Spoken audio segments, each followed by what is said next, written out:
নমস্কার বন্ধুরা, আমি সঞ্চিতাস এসেন্স রেসিপিস ইউটিউব চ্যানেলে আপনাকে স্বাগত। এই রক্ষাবন্ধন উপলক্ষে আপনার জন্য রয়েছে একটা ভীষণ সুন্দর মিষ্টি। তো এই মিষ্টি রেসিপিটা অবশ্যই খুবই অনবদ্য এবং আপনার বাড়িতে যা যা কিছু আছে তাই দিয়েই আপনি নিমেষে তৈরি করে ফেলতে পারবেন, ভীষণ সুন্দর।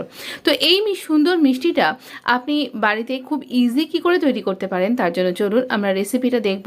তবে এটা শুধু রক্ষাবন্ধন নয়, বিভিন্ন কারণেই কিন্তু আপনি অনায়াসেই এমনি তৈরি করতে পারেন। আমরা এখানে কড়াইটা ভালো করে গরম করতে দেব।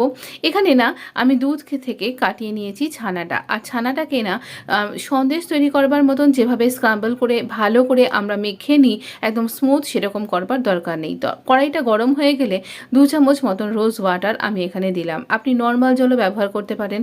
এই জলের ওপরেই আমি দিচ্ছি 1 কাপ, ছোটো কাপের 1 কাপ মতন দুধ। তো এই দুধটা আমি জাল দিয়ে ঠান্ডা করে রেখেছিলাম। এই দুধটা আমি এখানে দিলাম।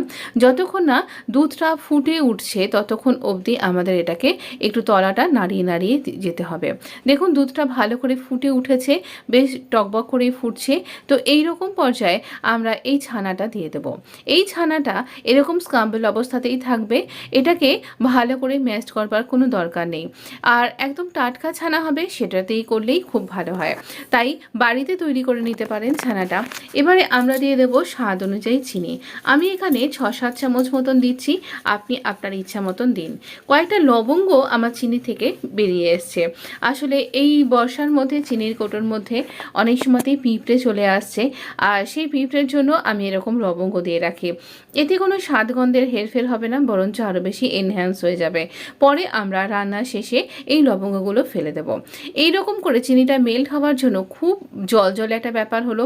এই সময়ের জন্য আমরা এখানে দিয়ে দিলাম একটুখানি, মানে খুবই সামান্য দেবেন, নাহলে তেঁতো লাগবে, 1/2 চামচ মতন এখানে আমরা দিচ্ছি এরও ছোটো এলাচের গুঁড়ো। এবার খুব ভালো করে আমরা এটাকে নাড়াচাড়া করব। আমাদের খেয়াল রাখতে হবে যেন তলাটা লেগে না যায়। আর এই সন্দেশটা একদম কালাকাঁদের মতন খেতে হয়, অথচ কালাকাঁদের মতন অতক্ষণ ধরে আপনাকে রান্না করতে হবে না, খুব সহজেই এটা তৈরি হয়ে যাবে। আর সন্দেশের মতন একটা মোলাম স্টেকচারও কিন্তু আপনি মুখে দিলেই পাবেন, মানে মুখে দিলেই মিলিয়েও যাবে, অথচ দানাদারও থাকবে। তো এই দানা ব্যাপারটার জন্য খেতে কালাকাঁদের মতন লাগে, আর ওই মিলিয়ে যাওয়ার জন্য পুরো সন্দেশের মতন লাগে। তো কালাকাঁদ সন্দেশও আপনি বলতে পারেন, আবার নাও বলতে পারেন, একটা অনায়াসে তৈরি হয়ে যাওয়া। আর রোজ সন্দেশও বলতে পারেন, কারণ এখানে প্রচুর গোলাপ জল দেওয়া হয়েছে। আমি প্রথমে তো দিলামই, এরপরেও আবার অ্যাড করব।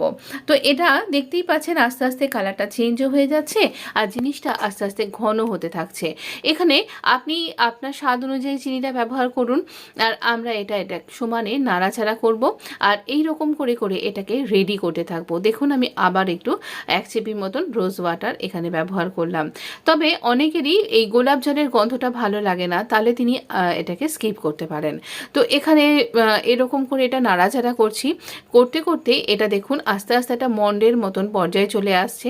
আর যখন একটুও জলীয় ব্যাপারটা থাকবে না, কোনো জুসি ব্যাপারটা থাকবে না, সেই অবস্থায় আমরা দিচ্ছি কিছুটা কিশমিশ।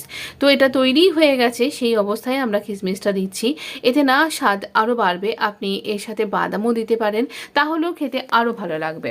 তো এই কিশমিশ দিয়েও আমরা খুব ভালো করে এটা নাড়াচাড়া করব। ভিডিওটা ভালো লাগলে কিন্তু সাবস্ক্রাইব করতে ভুলবেন না, বন্ধুদের মধ্যে শেয়ার করতে ভুলবেন না।